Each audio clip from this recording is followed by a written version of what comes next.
Nagko-collect pa ba kayo ng Starbucks planners? So, merong nagbigay sa akin nitong Starbucks planner for 2025 at i-unbox ko siya right now. Tingnan natin kung maganda pa rin ba yung planner nila. Pero hindi ko sure kung magagamit ko talaga tong planner na to. Nung college ako, talagang nagko-collect ako nito. Talagang kinukulit ko yung mga friends ko na mag-Starbucks para lang makakuha ako ng tumbler at planner nga dahil gamit na gamit ko talaga yung planner nila. Pero ngayon, lahat na ng notes ko and journal ay nakalagay na sa iPad ko. So, I think hindi ko na kailangan talaga magsulat sa mga journal tulad neto dahil meron naman ng good notes. So, i-unbox na natin to.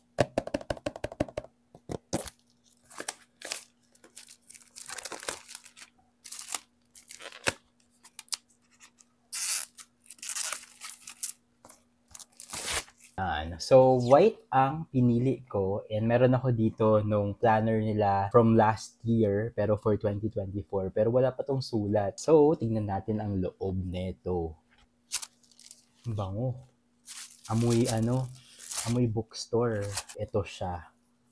Medyo may pagka navy blue ang kulay ng planner na to. Sobrang nice.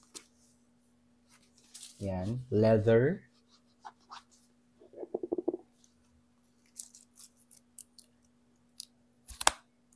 And this one is magnetic. Ayan o. Diba? Cute. And ito pala, design talaga to. Kasi ito yung parang mini pouch mo ng cards. Ganyan. Ayan siya. Ganito ang itsura niya. Ayan. So, pouch siya. And sa loob nito is pwede mong hilahin yung mismong journal or notebook. Ayan. So, parang casing na lang talaga to. And ito na siya. Of course, merong kasamang pen. And ito na yung mismong journal. May pa-star pa siya dyan. So, ganyan ang itsura niya. Ayan. Same lang din naman. Wala namang special. May mga ganyan.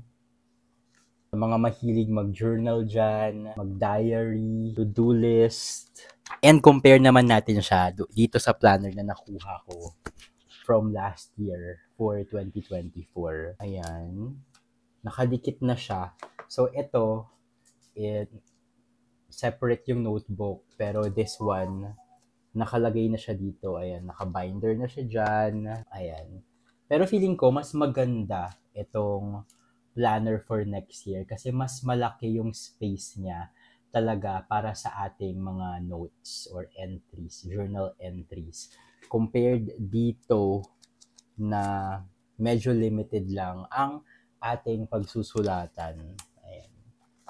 Pero as a coffee lover, talagang parang everyday ako nagbabarista coffee ng Starbucks. I think maganda pa ding mag-collect ng mga ganitong collectibles ng Starbucks, including their tumblers dahil baka 10 or 20 years from today, baka maging collectibles na tong mga to at pwede nang ibenta kay Boss Toyo. Kayo ba? Nagko-collecta pa rin ba kayo ng Starbucks planner and tumblers? Comment down below.